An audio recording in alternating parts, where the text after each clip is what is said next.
Hi everybody, welcome to my back porch. Today we're going to discuss how the ancient Egyptians built the Great Pyramid.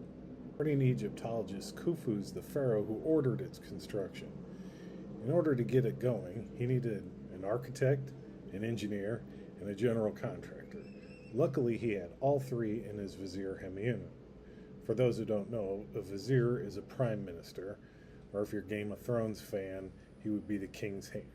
He's a guy who gets things done. It all started with Khufu saying, "Yo, Hemi, I want a pyramid, a big one." And Hemiunu said, "Sure, Khuf, I'll get right on it. You don't say no to the king." After Hemiunu went outside and had a cigarette and some aspirin, he called a staff meeting. First question, can we afford this?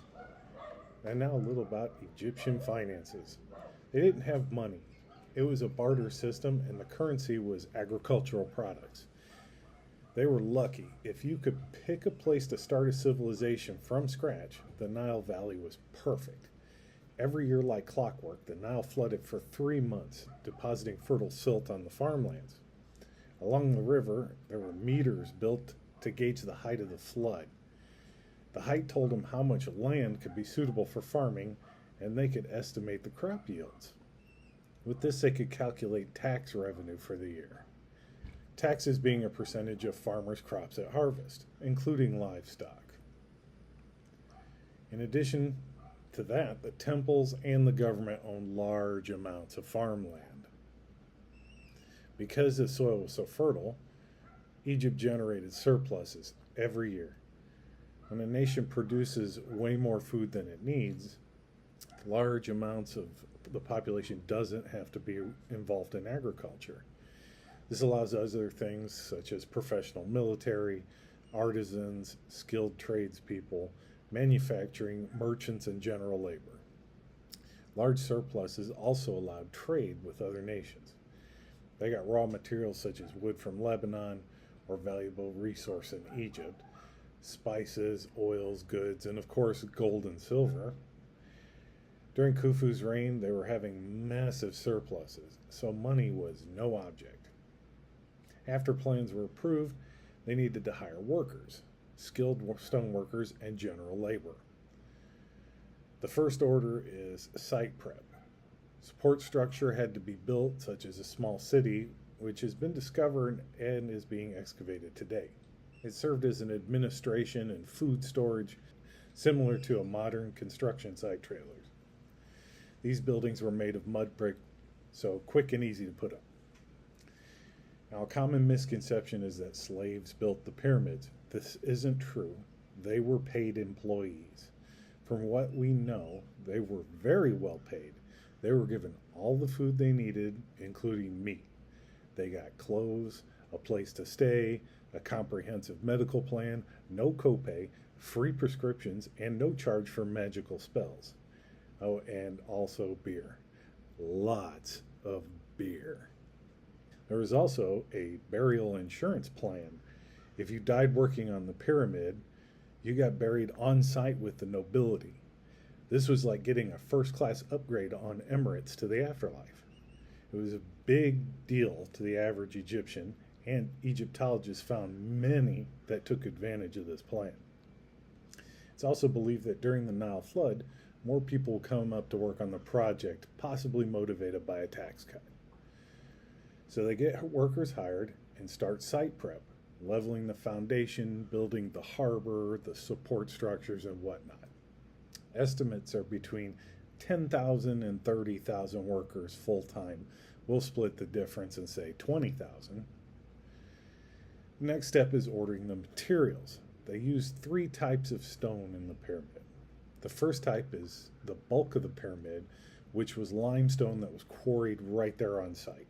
It was fairly easy to cut with copper tools, and it didn't have to travel far. The next type is granite. For some of the internal structures, they would have ordered that right away because it's extraordinarily difficult to cut and it takes a while to get. The third type is white limestone from Tura. This was for the outside casing, and the source was about 8 miles away.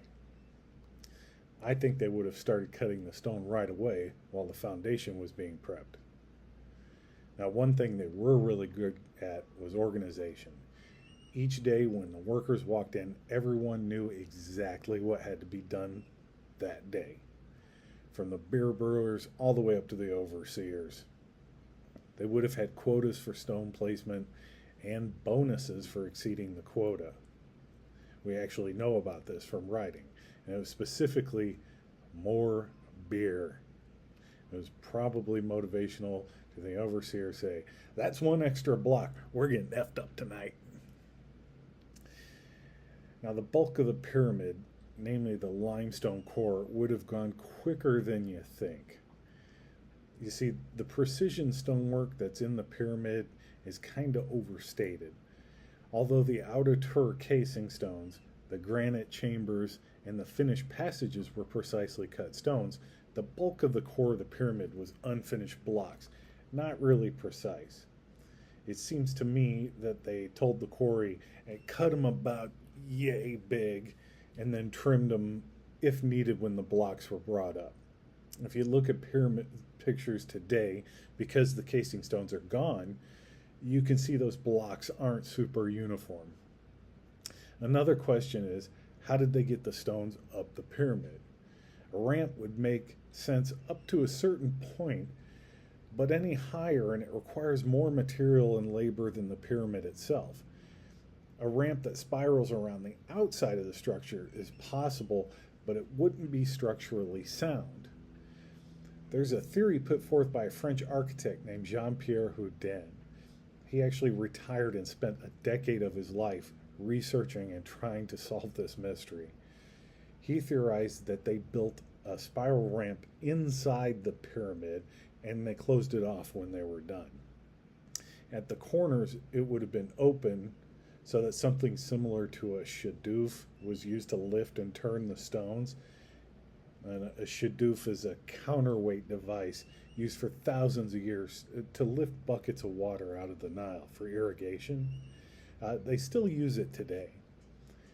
Oddly enough, the Scan Pyramids project found a low-density spiral in the scan exactly where he said that ramp would be. Another theory he has is that the Grand Gallery was used as a counterweight system during the construction, whatever its final intended use was for. There was like a rolling trolley that they would pull to the top when it was empty, attach the ropes to a granite block to pull it up, fill the trolley with smaller granite blocks, and it would act as a gravity assist to help to get the crews get the granite up to the chamber. And Dr. Bob Breyer, a well-known Egyptologist, actually went and examined the Grand Gallery with Jean-Pierre. They found there's a wear notch at the top of the gallery in a V shape where the ropes would have gone. There's also evidence of rub marks down the gallery where they would have applied some sort of lubricant. There are plenty of videos on YouTube about this, and his work seems to make a lot of sense. It helps explain how they got the granite blocks up the pyramid, but how they got them off the boats and across the plateau is still a mystery. So anyway, they spend a couple decades working, and the finished product is a gorgeous, large pyramid encased in fine, smooth Tura limestones that gleamed white in the sun. Of course, this was just an abridged version, just to illustrate it's not an impossible project for them to accomplish. So now it's time for the alternative versions of this story. And the reason there are alternatives is because the evidence at this point is circumstantial on who built it and when. The problem is that Khufu, whoever ordered its construction, didn't have the decency to cover the walls in writing like every other monument, which is unusual. You see, pharaohs would have something built and that would be covered in writing and artwork, boasting about how great he was, and his name would be everywhere. Look at this thing. I built it. I'm the greatest that ever was. Hell, sometimes they'd take credit for things that previous pharaohs built. You have Pharaoh walking around one day. Hey, this is cool. Who built this? Looks like Amenhotep, Your Majesty. Oh, really? Well, screw Amenhotep. He isn't here. Hey, you stonecutter, come here. Bring a chisel. Get up there and chisel that name out of that cartouche. As far as anyone knows, I built this. Anyone have a problem? Oh, no, Your Majesty, no problem. Good. Alrighty. Good job there, Stonecutter. Now put my name in there. I'll spell it for you so you get it right. That's a Ra, a Misa. Yeah, 2 S's. Excellent. Come on down. Good job. All right. Now get lost. Go get a case of beer on me. And then, hey, everybody, look at the temple that I just built. Everybody, wow, Your Majesty, it's fantastic. That was fast. I think it's a record. Anyway, we don't have any of that, so let's go through some of the alternatives.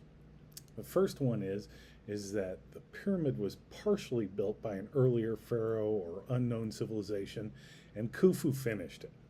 The story is pretty much the same, except Khufu says, "Yo, Hemi, I want that thing finished. I'm tired of looking at it."